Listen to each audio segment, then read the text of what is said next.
Hello hi welcome to Aadya media. ఈరోజు మనతో పాటు అయిన గెస్ట్ ముప్పా అంకంరావు గారు, పొలిటికల్ అనలిస్ట్. ఆయనతో మాట్లాడు. హలో సార్, నమస్తే. నమస్తే. ఏంటి సార్, సర్వేలు అన్నీ జగన్ గారికే ఉన్నాయని అంటున్నారు. ఎంతవరకు కరెక్ట్ అంటారు? ప్రజలు అనుకునేది తప్పు అంటారా, సర్వేలు కరెక్ట్ అంటారా? అన్నీ కాదుగా, టైమ్స్ నౌ సర్వే ఒకటి మాత్రమే అట్లా అవును సార్ ఇవ్వటం కూడా జరిగింది. అది గత నెలలో కూడా 25కి 25 అంటే ఇక్కడ మీరు అర్థం చేసుకోవాల్సింది ఏంటంటే 25 పార్లమెంటు స్థానాల గురించి మాట్లాడుతున్నారు తప్ప అసెంబ్లీల గురించి మాట్లాడట్లేదు కదా.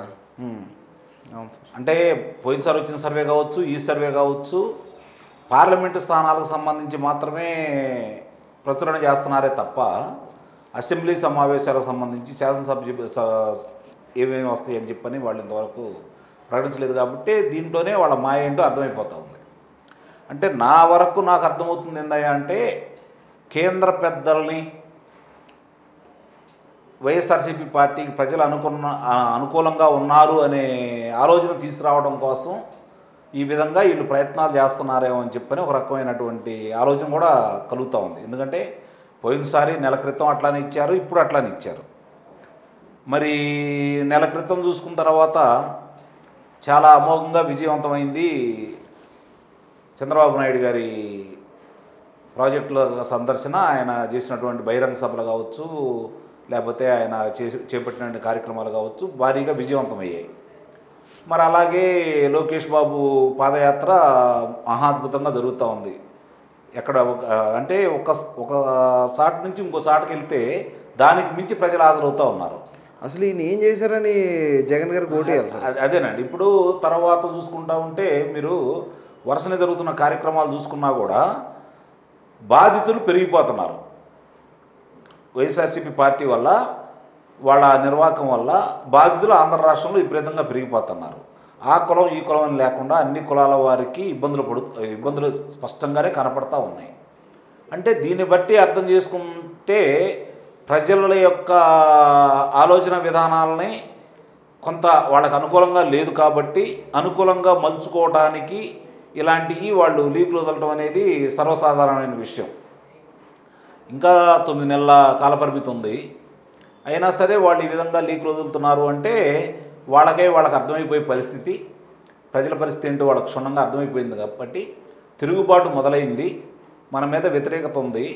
ఈ వ్యతిరేకత ఉందని చెప్పి కేంద్రానికి కూడా స్పష్టంగా అర్థమైపోతే కేంద్రం మనకి చేయుదులేస్తే మన పరిస్థితి అగమ్య గోచరం అని చెప్పనే భావంతో కేంద్ర పెద్దల యొక్క మన్ననలు పొందడానికి, వాళ్ళ సహాయ సహకారాలు అందుకోవడానికి కోసం, వాళ్ళ సహాయ సహకారాలతో రేపు ఎన్నికలు జరగాలనే ఉద్దేశంతో ఈ ప్రశాంత్ కిషోర్ను లేకపోతే ఆ పార్టీ పెద్దలు చేస్తున్నటువంటిది ఈ టైమ్స్ నౌ సంబంధించింది. దీని గురించి గతంలో కూడా వచ్చినప్పుడు కూడా వాళ్ళకి ఎంత అమౌంట్ వీళ్ళు ఇచ్చేసి వాళ్ళకి అనుబంధంగా చేయించుకుంటున్నారనేది స్పష్టంగా ప్రజలకి కూడా అర్థమైపోయింది ఆ రోజు. కాబట్టి ఈ సర్వేలని ప్రామాణికంగా తీసుకోవాల్సిన అవసరమే లేదు. మరి దానికి వ్యతిరేకంగా వేరే సర్వేలు కూడా రావడం కూడా జరిగినాయి కొన్ని. దాంట్లో వైఎస్ఆర్సీపీ గ్రాఫ్ 13% తగ్గిందని, ఆ 13% తగ్గిన దాంట్లో 11% తెలుగుదేశం పార్టీకి పెరిగిందని, 2% జనసేన పార్టీకి పెరిగిందని కూడా రావడం కూడా జరిగింది. మరి ఆ సర్వే నమ్మాలా, ఈ సర్వే నమ్మాలా? ఆ లెక్కను చూసుకుంటే 39% నుంచి 50%కి తెలుగుదేశం పార్టీ పైకి వెళ్ళింది. 49% నుంచి 13% తగ్గడం అంటే 36%కి పడిపోయింది వైఎస్ఆర్సీపీ పార్టీ. మరి గతంలో 39% వచ్చిన తెలుగుదేశం పార్టీకి 23 స్థానాలు వచ్చినాయి. మరి ఇప్పుడు 36 స్థానాలు వచ్చినటువంటి వైఎస్ఆర్సీపీకి, 36% వచ్చినటువంటి వైఎస్ఆర్సీపీకి మరి ఆ లెక్కన 12, 13 రావాలి కదా. కాబట్టి ఇవన్నీ ప్రజల్ని మభ్యపెట్టడానికి, వాళ్ళ వైపు తిప్పుకోవడానికి, ఇంకా అనుకూలంగా ఉన్నారని చెప్పుకోవడానికి ఈ సర్వేలు ఇప్పుడు దోహదపడుతున్నాయి. ఒకనాడు కొన్ని సంవత్సరాల క్రితం నిజాయితీగా కొన్ని సంస్థలు సర్వే చేసేవి, కొంతమంది నిజాయితీగా పాల్గొనేవాళ్ళు. ఆ సర్వే కొంచెం అటు ఇటుగా రావడం కూడా జరిగేది. కానీ ఇప్పుడు మరీ దారుణంగా డబ్బులిచ్చి సర్వే చేయించుకుంటున్నారు, వ్యక్తిగతంగా సర్వే చేయించుకుంటున్నారు. అతని పనితీరు ఎలా ఉంది ఏంటని ఎమ్మెల్యేలు కావచ్చు, పోటీ చేయాలనుకున్న వ్యక్తులు కావచ్చు, ఇట్లా చేసుకుంటూ ఉన్నారు. కాబట్టి ఇప్పుడు ఈ సర్వేలకి ప్రామాణికంగా తీసుకోవాల్సిన అంత అవసరంగానే అగత్యంగానే ఉందని చెప్పి నేనేం భావించట్లేదు. ఎమ్మెల్యేలు ఎంపీలు వీళ్ళే గడప గడపలు సర్వే వాళ్ళే చేస్తున్నారు కదా సార్. ఇప్పుడు ఆ లెక్కను చూసుకుంటా ఉంటే మరి వాళ్ళకి అంత అనుకూలంగా ఉంటే మరి ఎమ్మెల్యేలు గడప గడపకి వెళ్తూ ఉంటే కొన్ని గ్రామాల్లో అసలు మా గ్రామానికే రావద్దు అని చెప్పని అడ్డం పెట్టేసి కంచెలేసేసి మరి వాళ్ళు ఊళ్ళో లేకుండా తాళాలు వేసుకొని వెళ్ళటం కూడా జరుగుతూ ఉంది. కొంతమంది నిలదీస్తున్నారు. మరి నిజంగా అంత అమోఘంగానూ అద్భుతంగానూ ఉంటే మరి అలాంటి పరిణామాలు ఎందుకు జరుగుతాయి? కాబట్టి ఈ ప్రజల్ని మభ్యపెట్టడం కోసం, వాళ్ళ పబ్బం గడుపుకోవడం కోసం వాళ్ళు ఇంకా భ్రమలో ఉన్నారు. మరి ఆ భ్రమల్ని, ఆ మబ్బుల్ని విడదీయడానికి ప్రజలు సిద్ధంగా ఉన్నారని చెప్పని కొన్ని సర్వేలు చెప్తూ ఉన్నాయి. చూడాలి. ఇది ఏ సర్వే కూడా ప్రామాణికం కాదు ఇప్పటివరకు జరుగుతున్నాయి. అయితే మరి ఇప్పుడు జరిగిన ఈ 2 సర్వేలు వచ్చేసరికి నేను చెప్పినట్టు లోక్సభకు సంబంధించింది మాత్రమే చెప్పారే తప్ప అసెంబ్లీ సమావేశాలకు సంబంధించి చెప్పలేదు. కాబట్టి దాన్ని ఏమాత్రం ప్రామాణికంగా తీసుకోవాలో అర్థం చేసుకోవాలి. కాదు సార్, ఇప్పుడు మామూలుగా జగన్మోహన్ రెడ్డి గారు నేను ఇది చేశాను, దీనివల్ల నాకు ఓట్లు పడతాయి, దీనివల్ల నాకు ఒక అభిమానం వస్తుంది, ఇది చేశాను దీనివల్ల నేను నెగ్గుతాను అనే కాన్ఫిడెన్స్ ఉన్నది చాలా గ్రేట్ సార్. కానీ ఏమీ చేయకుండా కాన్ఫిడెన్స్ ఉండడం అనేది ఎంతవరకు? ఏం చేయలేదని మీరు ఎందుకు అనుకుంటారు? చేస్తూనే ఉన్నాడు కదా, బటన్ నొక్కుతున్నాడు. మరి పేదలకి పథకాలు, సంక్షేమ పథకాల ద్వారా డబ్బులు అందజేస్తూనే ఉన్నాడు, చేస్తున్నాడు కదా ఆయన. కేవలం దాని మీదే సజ్జల రామకృష్ణారెడ్డి గారు కూడా అదే మాట చెప్పడం కూడా జరిగింది కదా. మాకున్న ఓటర్స్ వేరు కాబట్టి మా ఓట్లు మాకే ఉన్నాయి, ఇవన్నీ మావి కాదని చెప్పని మొన్న ఎమ్మెల్సీ ఎన్నికల్లో ఫలితాలు చూసిన తర్వాత వాళ్ళకు వ్యతిరేకంగా వచ్చిన తర్వాత వాళ్ళు కూడా చెప్పడం కూడా జరిగింది కదా. అంటే వాళ్ళు చాలా స్పష్టంగా లబ్ధిదారులందరూ మాకు ఓట్లేస్తారు, మేము గెలుస్తాము అనే ధైర్యంతో వాళ్ళు ఉన్నారు.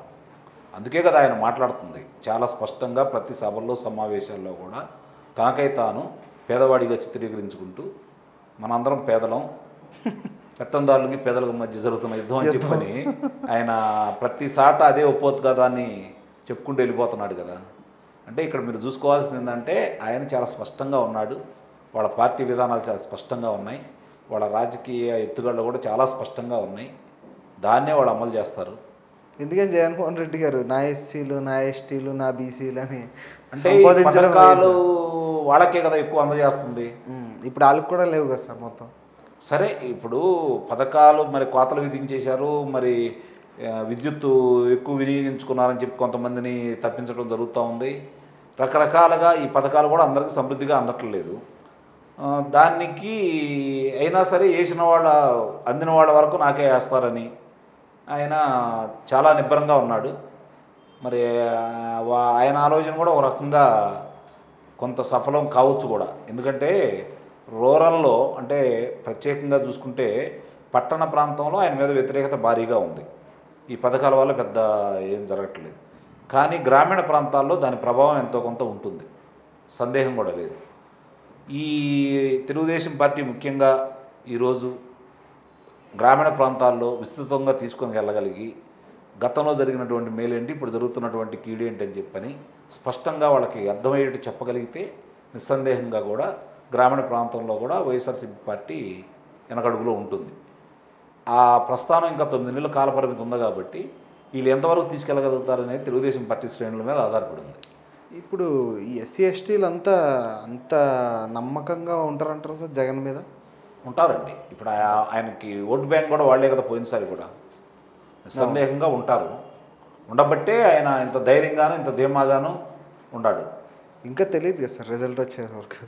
రిజల్ట్ అనేది అప్పుడు ఎట్లా ఉంటుంది అనేది మనం చెప్పలేము. అంటే ఆయన ధైర్యంగా ఉండడానికి కారణం వాళ్ళు ఇంకా తనమంటే ఉన్నారు, తన మాటలే నమ్ముతున్నారు. ఎందుకంటే వాళ్ళకి మరి ఆడవారి అకౌంట్లోకి డబ్బులు నేనే వేస్తున్నాను కాబట్టి, వాళ్ళకి అంతుని కాబట్టి ఆ ప్రభావం ఉంటుంది. వాళ్ళందరూ నాకే గంపగుత్తగా ఓట్లేస్తారని అనుకుంటున్నాడు. కానీ క్షేత్రస్థాయిలో చూస్తే వ్యతిరేకత భారీగా ఉంది వాళ్ళల్లో కూడా. జరుగుతున్న పరిణామాలు అవన్నీ వాళ్ళకు కూడా అర్థమైపోతూ ఉన్నాయి కాబట్టి ఇచ్చే అమౌంట్ ఎంత, మనం ఖర్చు పెట్టేది ఎంత, మనం ఎంత నష్టపోతున్నాం అనేది వాళ్ళు కూడా బేరీజ్ వేసుకుంటున్నారు. అంత తెలివి తక్కువ వాళ్ళు ఏం కాదు ప్రజలంటే. ఇప్పుడు ప్రతి ఒక్కళ్ళు చదువుకునే వాళ్ళే సార్. ఇప్పుడు ఎస్సీ ఎస్టీలైనా శుభ్రంగా అందరూ చదువుకుంటున్నారు. ఆ నాలెడ్జ్తో జగన్ గారికి ఓటేస్తారని ఇప్పుడు ఇక్కడ మీరు బాగా అర్థం చేసుకోవాల్సింది ఏంటంటే ఎస్టీలే కాదు, ఆంధ్ర రాష్ట్ర మొత్తం మీద ఈరోజు చూసుకుంటా ఉంటే ఎవరో కూడా చదువుకున్న వాళ్ళు వైఎస్ఆర్సీపీకి ఓటేయడానికి సిద్ధంగా లేరు. ఇది చాలా స్పష్టం. కాబట్టి దాని ప్రభావం కుటుంబాల మీద కూడా పడుతుంది. ఎలాంటి ఇప్పుడు వీళ్ళు చదువుకున్న వాళ్ళు పిల్లలకి చెప్తారంటారా? నిస్సందేహంగా తల్లిదండ్రులు చెప్పకుండా ఎట్లా ఉంటారు? తల్లిదండ్రుల్ని వాళ్ళు మార్చుకోవడానికి ప్రయత్నిస్తారు ఈ కుర్రవాళ్ళు. అందుట్లో ఎలాంటి సందేహం కూడా లేదు. ఎందుకంటే గతంలో వాళ్ళకి ఓట్లు లేని వాళ్ళంతా ఇప్పుడు ఓట్లు వచ్చి ఉంటాయి కదా, చదువుకుంటున్నారు కదా, డిగ్రీలు అయిపోయిన వాళ్ళు ఉంటారు, ఇంజనీరింగ్ అయిపోయిన వాళ్ళు ఉంటారు. మరి వాళ్ళకి ఉద్యోగాలు రావట్లేదు, పరిస్థితి అర్థమవుతూ ఉంది. విదేశాలకు వెళ్ళాల్సిన వాళ్ళకి అవకాశాలు లేకుండా చేస్తున్నారు, విదేశీ విద్యకు అనుకుని వీళ్ళు అమలు చేయట్లేదు. ఇవన్నీ నిస్సందేహంగా ప్రభావం వాళ్ళ ఆ విద్యార్థుల మీద ఉంటుంది. వాళ్ళ తల్లిదండ్రులు చెప్పుకుంటారు, నిస్సందేహంగా వ్యతిరేకంగా ఓట్లేస్తారని భావిస్తారు. Thank you sir.